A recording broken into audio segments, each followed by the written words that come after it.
விசேஷித்த பலிகளின் ஆசரிப்பு கொடார நிழல்கள். அத்தியாயம் 6. தலைப்பு: பாவ நிவாரண நாளை தொடர்ந்து வரும் பலிகள். இவைகள் 1000 வருட அரசாட்சியில் நடக்கும் மனம் திரும்புதல்கள், பொருத்தனைகள், உடன்படிக்கைகள் ஆகியவற்றிற்குரிய நிழலாக சொல்லப்பட்டிருக்கின்றன. ஜனங்களின் தகன பலிகள், அவர்களுடைய சமாதான பலிகள், அவர்களுடைய போஜன பலிகள், அவர்களுடைய குற்ற நிவாரண பலிகள், ஆண் பெண் வித்தியாசங்கள் இனி இல்லை என்பதற்கான நிழல்கள். பாவ நிவாரண நாள் பலிகளுக்கு பிறகு ஜனங்களால், அதாவது இஸ்ரேல், இந்த உலகம் தங்களது சுயமான சொந்த கணக்கில் கொடுக்கப்படும் பலிகள் அடுத்த யுகத்திற்கான இஸ்ரேல் கொடுக்கும் பொதுவான பலிகளை குறிக்கின்றன. அதன் பின்பு இது மகிமையடைந்த ராஜரிக கூட்டத்தாருக்கு சமர்ப்பிக்கப்படும். எப்படியானாலும் தற்பொழுது மிக சிறிய ஆரம்பத்தையே பெற்றுள்ளது. இவ்வாறு ஐஸ்வர்யமுடைய உலக பிரகாரமான மனிதன் தேவனுடைய பொருள்களுக்கு ஒரு உக்கிரானக்காரனாக இருக்கிறான். அந்த செல்வத்தை இப்பொழுது பயன்படுத்தலாம். அதன் மூலம் தனக்கு நண்பர்களை உருவாக்கலாம். சாத்தானுடைய ஆட்சியின் இந்த யுகம் முடிக்கப்படும் பொழுது கிறிஸ்துவின் ஆட்சி ஆரம்பமாகிறது. அதில் அவர் இனிமேல் உக்கிரானக்காரனாக இருக்க மாட்டார். இவ்வாறாக அவர் யாருக்கு உதவினாரோ அவர்களை ஆசிர்வதிப்பார். ஐஸ்வர்யான இந்த உலக பிரகாரமான உக்கிரானக்காரர்கள், அதாவது பிசாசு அல்லது இந்த யுகத்தின் தேவன், புத்திசாலிகளாக இருந்தால் இவ்வாறாக அவர்கள் பெற்றுள்ளதை அதிகமாக பயன்படுத்துவார்கள். இந்த ஆசாரியர்களில் சிறியவருக்கு எவன் ஒருவன் ஒரு கலசம் தண்ணீராவது தருகின்றானோ அவன் கிறிஸ்துவின் ராஜ்யம் ஒழுங்குபடுத்தப்பட்டு அதன் ஆட்சி ஆரம்பமாகும் பொழுது எந்த விதத்திலும் தனது பரிசு பொருள்களை இழக்காதிருப்பான். ஏனென்றால் அவன் அப்படிப்பட்டவனாக இருக்கின்றான். லூக்கா 16ஆம் அதிகாரம் 1ஆம் வசனம் முதல் 8ஆம் வசனம் வரை மற்றும் மத்தேயு 10ஆம் அதிகாரம் 42ஆம் வசனம். பாவ நிவாரண நாள் பலிகள் என நாம் குறிப்பிடும் வகுப்பில் சேராத பலிகள் 1000 வருட அரசாட்சிக்குரிய விரிவாக்கப்பட்ட பங்களிப்புகள் மற்றும் பலிகள் ஆகும். நிழலில் பாவ நிவாரண நாள் பலிகள் மற்ற அனைத்தையும் முந்திக் கொண்டதாலும் எல்லா இஸ்ரேலர்களுக்கும் தேவனால் ஏற்றுக்கொள்ளக்கூடிய பொது மன்னிப்புக்கான ஒரு அடிப்படையாக இது இருந்தது. ஆனால் பாவ நிவாரண பலிகள், குற்ற நிவாரண பலிகள், சமாதான பலிகள் என மற்ற பலிகள் தனிப்பட்டவர்களால் அந்த நாட்களுக்கு பின்னும் தொடர்வதால் நிஜமும் அவ்வாறு இருக்கும். இந்த சுவிசேஷ யுக பலிகள் உலகமாகிய ஜனங்களை நீதிக்குள்ளாக்கப்பட்ட நிலைக்கு கொண்டு வந்த பின்பும் பாவங்களும் மீறுதல்களும் இருப்பதால் அவற்றை அறிக்கையிட்டு திருத்திக் கொள்ள இந்த பிந்தைய பலிகள் அவசியமாயிருக்கின்றன. கிறிஸ்துவின் பலியின் மூலம் ஆதாமின் பாவம் நீக்கப்பட்டதை பாவ நிவாரண நாள் பலிகள் குறித்தன. ஆனால் 1000 வருட யுகத்தில் பாவ நிவாரண பலியின் பயன்கள் இந்த உலகத்திற்கு கிடைக்க செய்யும் பொழுது அவர்கள் படிப்படியாக முந்தைய பூர்ணத்திற்கும் ஜீவியத்திற்கும் தேவனுடைய இசைந்த நிலைக்கும் திரும்ப கொண்டு வரப்படும் பொழுது தவறுகள் செய்யப்பட்டு அதற்கு எந்த வகையிலாவது அவர்கள் பொறுப்பாகிறார்கள். அதற்கு அவர்கள் மத்தியஸ்தரான கிறிஸ்து மூலமாக தேவனோடு இசைந்த நிலைக்கு மீண்டும் வருவதற்கு முன்பாக மனம் திரும்புதலுடன் சில திருத்தங்களை செய்ய வேண்டும். அடுத்த யுகத்திலும் பிரதிஷ்டை செய்யப்பட வேண்டும். ஆனால் மாற்றப்பட்ட உலக அரசாங்கத்தால் இப்பொழுது இருப்பது போல மரணத்திற்குள்ளான பிரதிஷ்டை அல்லாமல் ஜீவனுக்குள்ளாக செய்யப்படுகிற ஒன்றாக அது இருக்கும்.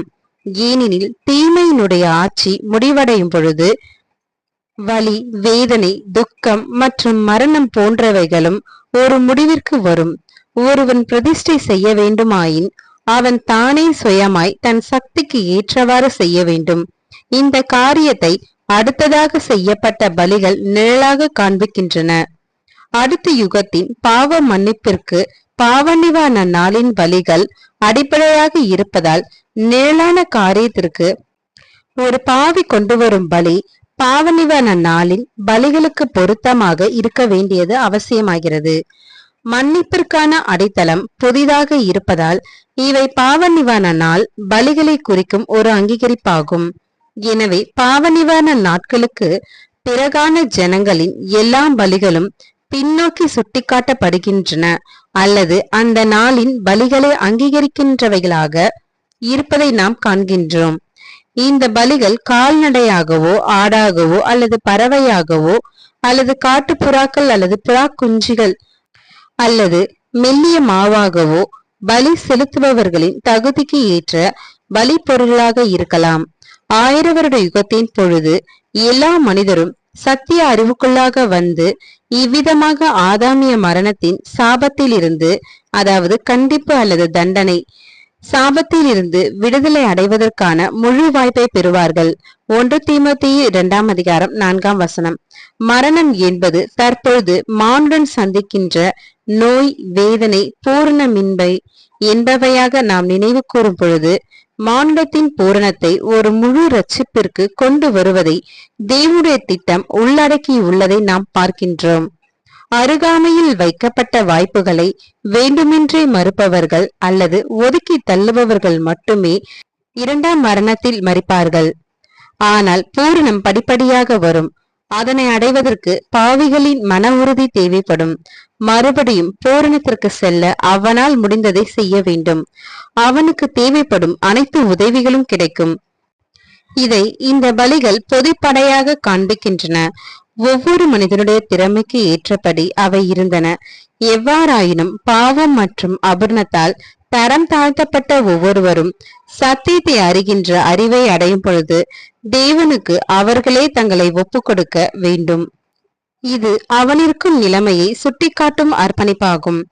நிழலில் புறாக்களை கொண்டு வந்து பலியிட்ட ஏழைகள் ஒழுக்கத்தில் ஏழைகளும் குறை உள்ளவர்களாய் இருந்து நீதிமானாக்கப்பட்டவர்களை குறிக்கிறது. ஆட்டுக்கடாவை அர்ப்பணித்த மற்ற அனைவரும் சிறிதளவில் கீழ்நிலையை அடைந்தவர்கள் என்பதை குறிக்கிறது. காளையை பலியிட்டவர்கள் மனித இயல்பில் பூர்ண நிலையை அடைந்திருப்பதை எடுத்து காண்பிக்கிறது. பாவ நிவாரண நாளின் பலிகளில் இயேசுவின் பலியான பூரண மனுக்குலத்தை குறிப்பிட காளை பயன்படுத்தப்பட்டது போலவும், ஒரு ஆட்டுக்கடா பரிசுத்தவான்களின் அபூரணமான மனித இயல்பை குறிப்பிட பயன்படுத்தப்பட்டது போலவும், அந்த மிருகங்கள் இதே போல் பிரதிஷ்டை செய்யும் பொழுது அர்ப்பணித்தவர்களையும், அதாவது 1000 வருட யுகத்தில் விசுவாசிக்கின்ற உலகம் இஸ்ரேல் குறிப்பிடுகின்றது. ஆனால் வருங்கால தகன பலிகள் மற்றும் சமாதான பலிகள் கர்த்தருக்கு தங்களை பிரதிஷ்டை செய்து அர்ப்பணிக்கப்படுகின்ற ஜனங்களை குறிப்பிடுகின்றன என்பதை நாம் நினைவில் கொள்ள வேண்டும். பாவ நிவாரண நாளில் நிவாரணத்தை பெற கொடுக்கப்படும் பாவ நிவாரண பலிகளை அவை குறிப்பிடவில்லை. உண்மையில் அவைகள் குற்ற நிவாரண பலிகளே. ஒரு வகையில் அவை தனிப்பட்டவர்களுக்கான பாவ நிவாரண பலிகளாகும். ஆனால் அவை நாம் இனி பார்க்க போகின்ற பாவ நிவாரண நாளில் அளிக்கப்பட்ட தேசத்திற்கான பாவ நிவாரணங்களில் இருந்து முற்றிலும் வேறுபட்டவையாகும். 1000 வருட யுக முடிவின் பொழுது உலக மாண்டரில் தேவனுடைய கிருபையை ஏற்றுக்கொள்ள விரும்புபவர்களை பூர்ண நிலைக்கு கொண்டு வந்த பிறகு அவர்கள் இனிமேலும் ஞானத்திலோ நடத்தையிலோ அல்லது சரீர ரீதியிலோ குறைபாடுகள் உள்ளவர்களாக காளையை அர்ப்பணிக்க இயலாத ஏழைகளாக யாரும் இருக்க மாட்டார்கள். அனைவரும் பூரண மனிதராக இருப்பார்கள். காளைகளால் அடையாளப்படுத்தப்பட்டுள்ளபடி அவர்களது அர்ப்பணிப்புகள் பூரணமாக இருக்கும். தாவீது இதை குறித்து சொல்கிறதாவது, அப்பொழுது தகன பலியும் சர்வாங்க தகன பலியுமாகிய நீதியின் பலிகளில் பிரியப்படுவீர். அப்பொழுது உமது பீடத்தின் மேல் காளைகளை பலியிடுவார்கள். சங்கீதம் 51 அதிகாரம் 19 தாவீதின் இவ்வார்த்தைகள் சொல்லர்த்தமான இரத்தம் சிந்துகிற மற்றும் நிழலான பலிகளை போதிப்பதாக எடுத்துக்கொள்ளலாகாது. அதே வேளையில் பலியை நீர் விரும்புகிறது இல்லை, நிழலான பலியும் இல்லை, பொருளாக இருக்கும் பலியும் இல்லை. ஏனெனில் ஒரே தரம் அனைத்து பாவங்களுக்காக பலி செய்யப்பட்டு விட்டது. தேவனுக்கு இருக்கும் பலிகள் நொறுங்குண்ட ஆவிதான். தேவனை நொறுங்குண்டதும் நறுங்குண்டதுமான இருதயத்தை நீர் புறக்கணியீர். சங்கீதம் 51 அதிகாரம் 16 மற்றும் 17 என்று அவன் கூறுகின்றான்.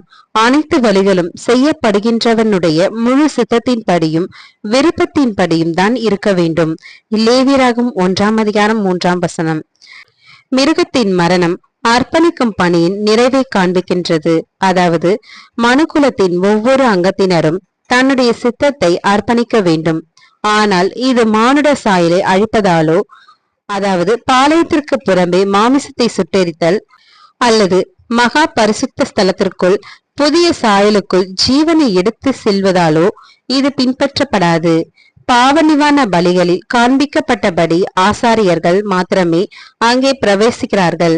பிரதிஷ்டை செய்யப்படும் பொழுது அவர்கள் மானுடர்களாக ஏற்றுக்கொள்ளப்பட்டு அதே நிலையில் பூரணப்படுத்தப்படுகின்றனர். ஜீவிக்கும் உரிமை பிரதான ஆசாரியர் அவர்களை கிரயத்துக்கு வாங்கியதால் அவர்களுக்கு கிடைக்கிறது. இவர்களுடைய சரீரத்தின் அங்கத்தினர்களால் ஜெயம் கொள்ளும் திருச்சபை குறிக்கப்படுகின்றது. பிரதிஷ்டைகள் ஈடுபலியில் ஒரு பாராட்டுதலை குறிக்கின்றது.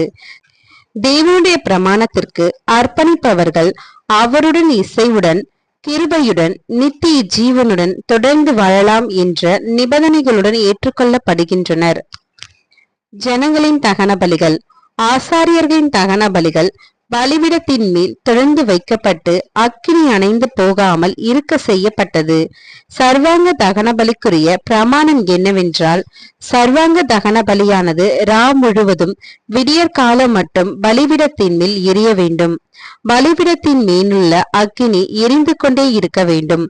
பலிபிடத்தின் மேல் இருக்கிற அக்கினி அணையாமல் எரிந்து கொண்டிருக்க வேண்டும்.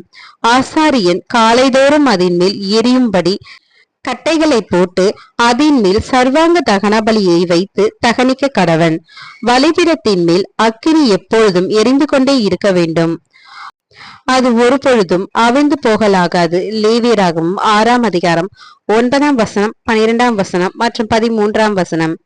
இவ்விதமாக பலியிடப் போகிறவனுக்கு உணர்த்தப்படும் உண்மை யாதெனில், பலிபீடம் முன்கூட்டியே பரிசுத்தமாக்கப்பட்டு அல்லது ஒதுக்கி வைக்கப்பட்டு பாவநிவாரண நாளின் பலிகளை தேவன் ஏற்றுக்கொண்டதால் அவர்களுடைய பலிகள் ஏற்றுக்கொள்ளத்தக்கவையாக இருக்கும். லேவியராகமம் 1 விவரிக்கப்பட்டுள்ளபடி இந்த பலிபீடத்தின் இஸ்ரவேலன் தனது மனப்பூர்வமான பலியை கொண்டு வந்தான். வழக்கமான முறையில் இது செய்யப்பட்டது. துண்டுகளாக வெட்டி கழுவப்பட்ட இந்த மிருகம் தலையுடன் பலிபீடத்தில் கிடத்தப்பட்டு தேவனுக்கு இனிமையான சுகந்த வாசனையான ஒரு பலியாக முழுவதுமாக எரிக்கப்பட்டது. இது யெகோவாவுக்கான ஒரு நன்றி அறிதலான ஜபத்திற்கு நிழலாக குறிப்பிடப்பட்டுள்ளது. இது அவர்களது மீட்கும் பொருளான கிறிஸ்துவின் உடைக்கப்பட்ட சரீரத்தில் வெளிப்படுத்தப்பட்டுள்ள அவரது இரக்கம், ஞானம் மற்றும் அன்பிற்கான ஒரு ஒப்புதலாகும். ஜனங்களின் சமாதான பலிகள். இந்த பலி மாட்டு மந்தை அல்லது ஆட்டு மந்தையில் இருந்தே எடுக்கப்பட்டது. இது ஒரு பொருத்தனையின் அதாவது உடன்படிக்கையின் நிறைவேறுதலாகவோ அல்லது மனமார்ந்த ஸ்தோத்திர பலியாகவோ இருக்கும். அர்ப்பணிக்கப்பட்டவனால் யெகோவாவிற்கு இதனுடைய பகுதி கொண்டு வரப்பட வேண்டியிருந்தது. கர்த்தருக்கு தகன பலியாக படைப்பவைகளை அவன் கைகளே கொண்டு வர வேண்டும். மார்க்கண்டத்தையும் அதனோடு கூட அதன் மேல் வைத்த கொழுப்புகளையும் கர்த்தருடைய சன்னதியில் அசைவாட்டும் பலியாக அசைவாட்டும்படிக்கு கொண்டு வர கடவன். அப்பொழுது ஆசாரியன் அந்த கொழுப்பை பலிபிடத்தின் மேல் தகனிக்க கடவன். ஆனால் மார்க்கண்டமும் தோலும் ஆசாரனுடையதாகும். பலியிட கொண்டு வந்தவன் அதை புசிக்க வேண்டும். லேவியராகமம் 3ஆம் அதிகாரம் மற்றும் 7ஆம் அதிகாரம் 11ஆம் வசனம் முதல் 18ஆம் வசனம். எந்த மனிதனும் முழு சமாதானத்திற்கும் ஒத்திசைக்கும் வருகின்றானோ, அதாவது அனைவரும் இதை செய்ய வேண்டும் அல்லது 2ஆம் மரணத்தில் அறுப்புண்டு போவார்கள். அவன் புசிக்கவோ அல்லது ஒரு உடன்படிக்கையை தேவனுக்கு முன்பாக அவருக்கு முழுவதுமாக ஒப்பு கொடுக்கும் விதத்தில் நிறைவேற்ற வேண்டும். இவ்வாறு பூர்ணப்பட்ட பின்பு மறுபடியும் பாவம் செய்வானேயாகில் அவன் மரணமடைய வேண்டும். லேவியராகமம் 7ஆம் அதிகாரம் 19ஆம் வசனம் முதல் 21ஆம் வசனம்.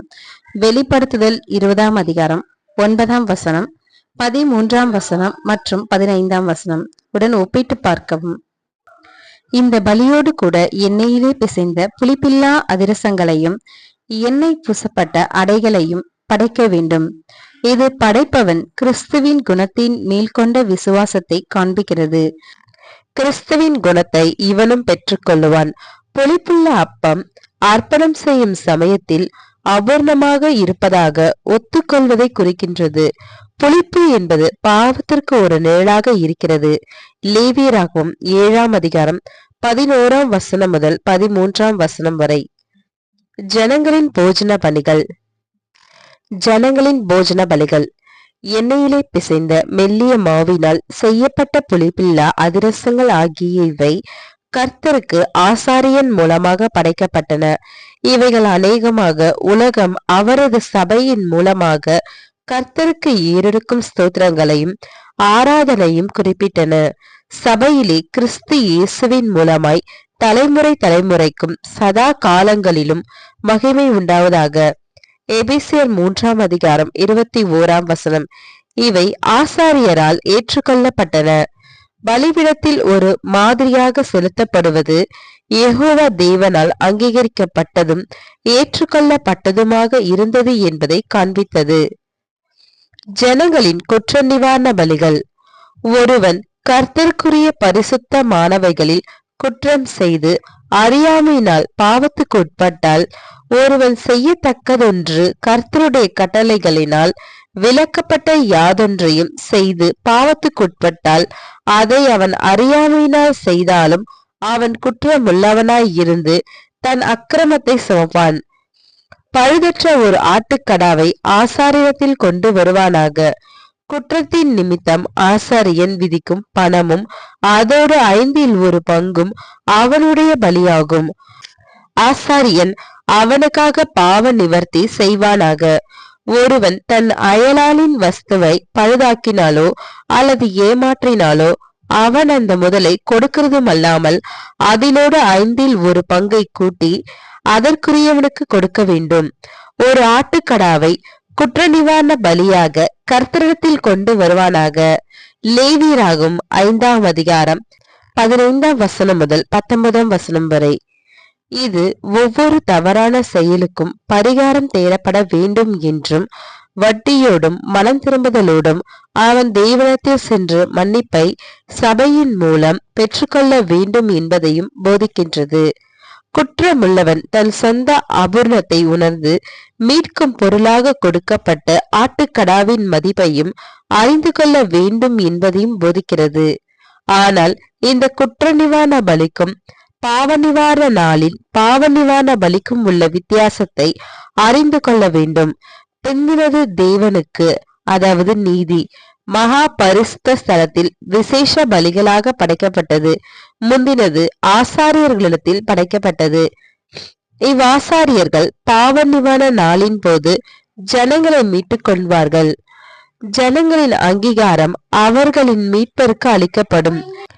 பலியின் ஒரு பாகத்தை ஆசாரியன் ஞாபகார்த்தமான பாவ நிவாரண நாளில் இரட்சிப்பின் திட்டத்தை செயற்படுத்தினதை நினைவு கூறும் வகையில் பரலோக பிதாவிற்கு படைத்தான். மற்றவற்றை தானே எடுத்துக்கொண்டான். கிறிஸ்துவின் விலையேறப்பட்ட இரத்தத்தால் மீட்கப்பட்ட முழு உலகமும் தங்களுடைய குற்றங்களின் மன்னிப்புக்காக தங்களை தாங்களே ராஜரிக ஆசாரிய கூட்டத்தாரிடத்தில் படைப்பார்கள். இவ்வாசாரியர்கள் பிரதிஷ்டையினாலே அவர்களுக்கு மன்னிப்பு கிடைக்கிறது. இதற்கு சீஷர்களுக்கான இயேசு கிறிஸ்துவின் வார்த்தைகள் பொருந்துகின்றது. அவர்கள் மேல் ஊதி பரிசுத்த ஆவியை பெற்றுக்கொள்ளுங்கள். எவர்களுடைய பாவங்களை மன்னிக்கிறீர்களோ அவைகள் அவர்களுக்கு மன்னிக்கப்படும். எவர்களுடைய பாவங்களை மன்னியாதிருக்கிறீர்களோ அவைகள் அவர்களுக்கு மன்னிக்கப்படாதிருக்கும் என்றார். யோவான் 20:23. இந்த சமாதானத்திற்கு கொண்டு வரும் பணியானது பாவ நிவாரணத்தின் எல்லா பலிகளும் நிறைவேறியுள்ள நிலையில் உள்ள பொழுது முற்றிலும் அடுத்த யுகத்திற்கு சம்பந்தமுள்ளதாக இருக்கிறது. பாவ நிவர்த்திக்கு வேண்டிய அனைத்து பலிகளும் செலுத்தின பிறகு இப்பொழுது ராஜரிக ஆசாரிய கூட்டத்தின் எந்த சரீர அங்கமானாலும் மனம் திரும்பி விசுவாசிக்கிறவனை பார்த்து, நம்முடைய தலையாகிய இயேசு கிறிஸ்து சொன்னது போல உன் பாவங்கள் உனக்கு மன்னிக்கப்பட்டது என்று சொல்லலாம். மேலும் இந்த ஆசாரியர்கள் மன்னிப்பு எதற்கு, எந்த நிலையில் வழங்கப்படுகிறது என்பதற்கான விதிகளையும் நிபந்தனைகளையும் இப்பொழுது நன்றாக அறிந்திருப்பதினாலே இந்த நிபந்தனைகள் பின்பற்றப்பட்டுள்ளதை பார்க்கும் பொழுதெல்லாம் அவர்கள் அதிகாரத்தோட பேசலாம். நாம் பார்த்தது போல பாவ நிவாரண நாளின் படைப்புகள் எப்பொழுதும் எரிக்கப்பட்டன. லேவியராகும் 6:30 மற்றும் எபிரேயர் 13:11. ஆனால் பின்பு செய்யப்பட்ட குற்ற நிவாரண பலிகள் எரிக்கப்படாமல் ஆசாரியர்களால் புசிக்கப்பட்டன, அதாவது ஏற்றுக்கொள்ளப்பட்டன. ஆண் பெண் வித்தியாசங்கள் ஒழிகின்றன. பாவநிவாரண பலியின் பிரமாணம் என்னவென்றால், அதை பலியிடுகின்ற ஆசாரியன் அதை புசிக்க கடவன். ஆசாரியரில் ஆண் மக்கள் யாவரும் அதை புசிப்பார்களாக. லேவியராகும் 6ஆம் அதிகாரம் 25ஆம் வசனம் முதல் 29ஆம் வசனம் வரை. வேதாகமத்தில் தேவனும் பரிசுத்த தூதர்களும் ஆண்களாக இருப்பதாக சொல்லப்பட்டிருக்கின்றது. அதே நேரத்தில் பரிசுத்தவான்கள் அனைவரும் சேர்ந்து ஒரு பெண்ணாக இயேசு கிறிஸ்து என்ற கணவனுக்கு நியமத்திற்கும் கன்னியாக சித்தரிக்கப்பட்டுள்ளது. ஆனால் மனித குலத்தில் பெண் என்பவள் இனப்பெருக்கத்திற்காக தற்காலிகமாக பெண் ஒரு மனிதனின்று வேறுபட்டிருந்தாலும் உண்மையில் தேவ சாயலாக படைக்கப்பட்ட மனிதனின் ஒரு பகுதிதான். இருவருமே தனியான நிலையில் முழுமையாக இல்லை. பூர்ண நிலையில் உள்ள மனிதனுடைய பெயர் ஆதாம் என்று அழைக்கப்பட்டது போல அவர்கள் இருவர் ஆன பிறகு அவர்களை ஆதாம் என்று தேவன் அழைத்தார். தலைமை ஸ்தானம் ஆணை சேர்ந்தது. இந்த ஆண் மனிதனே தன்னுடைய சொந்த சரீரமாகிய பெண்ணுக்கு பாதுகாவலனாக அல்லது பாதுகாக்க வேண்டியவனாய் இருக்கின்றான். எபேசியர் 5ஆம் அதிகாரம் 23ஆம் வசனம் மற்றும் 28ஆம் வசனம். இந்த ஆண் பெண் பாகுபாடு ஆதாமை பூர்ணமற்றவனாக மாற்றவில்லை, மாறாக அவனுடைய பூர்ண நிலைகளை 2 பாகமாக பிரித்து அவற்றிற்கிடையே அவனே இன்னும் தலையாக இருந்தான்.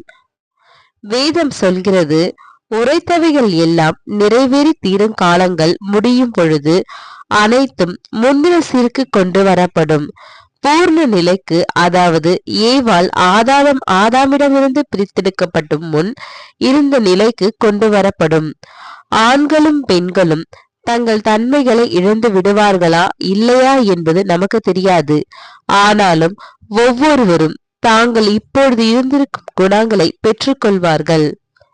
இந்த கருத்து உண்மையாக இருக்குமேயானால் பெண்களுடைய மென்மையான இனிமையான தன்மையையும் ஆண்களுடைய விழுந்து போக காரணமான முரட்டு தன்மையும் சீர்திருத்தலின் காலத்தில் சமமாக பூரணமாக கலக்கப்பட்டு இணைக்கப்படலாம். இந்த 2 இனங்களின் தன்மைகள் கலந்து உருவாக்கப்படும் மனிதனே தேவன் ஆதியில் வடிவமைத்த பூர்ண மனிதனாக இருக்க முடியும். நம்முடைய அன்பு இரட்சகர் அவர் மனிதனாக இருந்தபோது முரட்டு சுபாவமாகவோ அல்லது மென்மையான தன்மை உடையவராகவோ இருக்கவில்லை.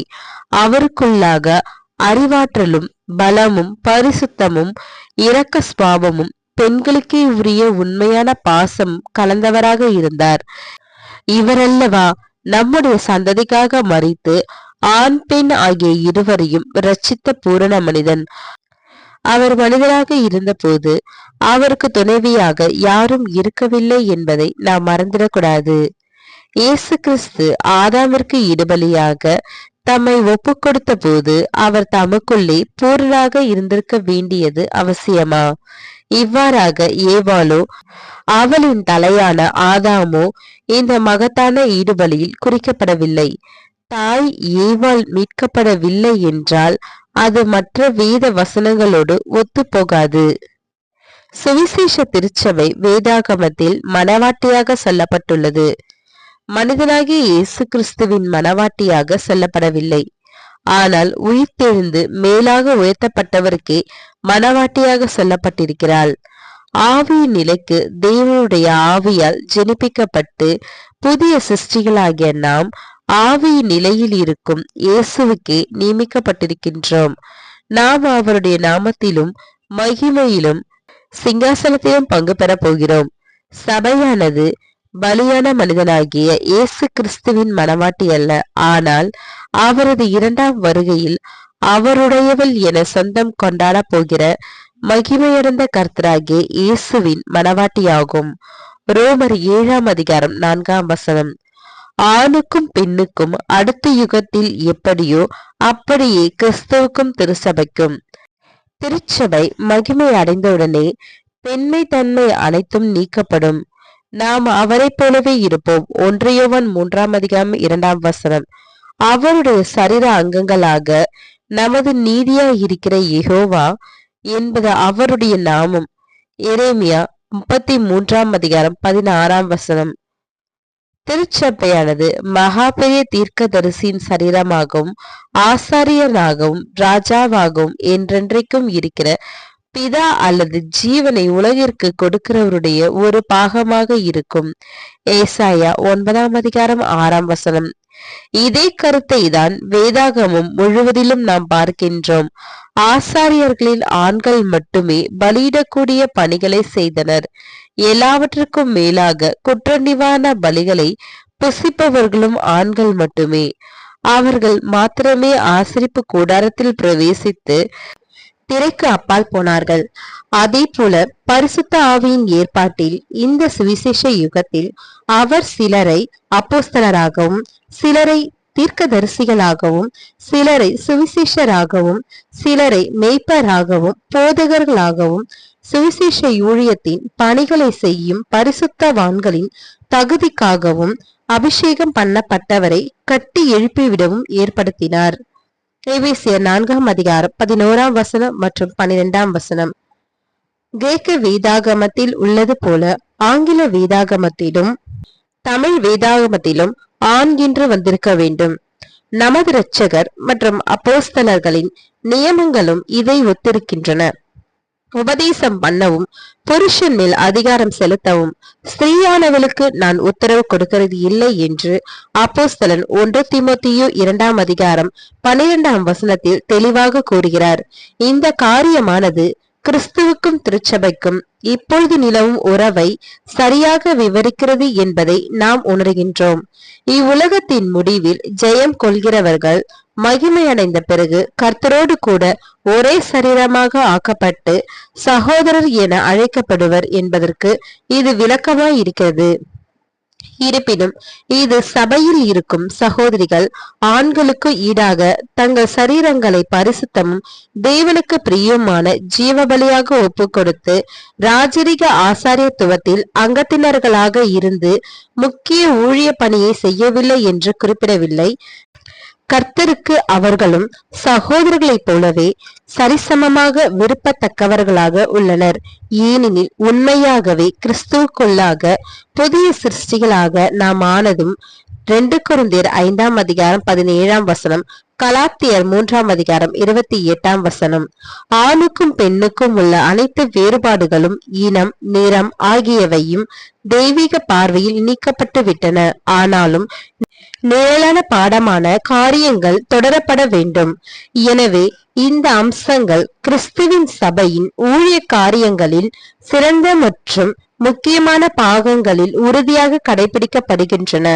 இதற்கு மாறாக எதிராளியான சாத்தான் எப்பொழுதும் மனிதனை மதம் மூலமாக கட்டுப்படுத்தி பெண்களிடத்தில் ஆண்கள் வைத்திருக்கும் அன்பையும் மதிப்பையும் மாற்றுகின்றான். கன்னி மரியாளை தெய்வீக நிலைக்கு உயர்த்தி கத்தோலிக்கர் மத்தியில் வணங்கும் வைத்து விட்டான். இதே போன்று எகிப்தியர்களின் கடவுள் ஐசிசி என்னும் ஒரு பெண் தேவதை ஆவாள். அப்போஸ்தலனாகிய பவுலின் காலத்தில் எபேசுவிலே இருந்தது தியானாள், அதாவது டயானா என்னும் ஒரு பெண் தேவதை.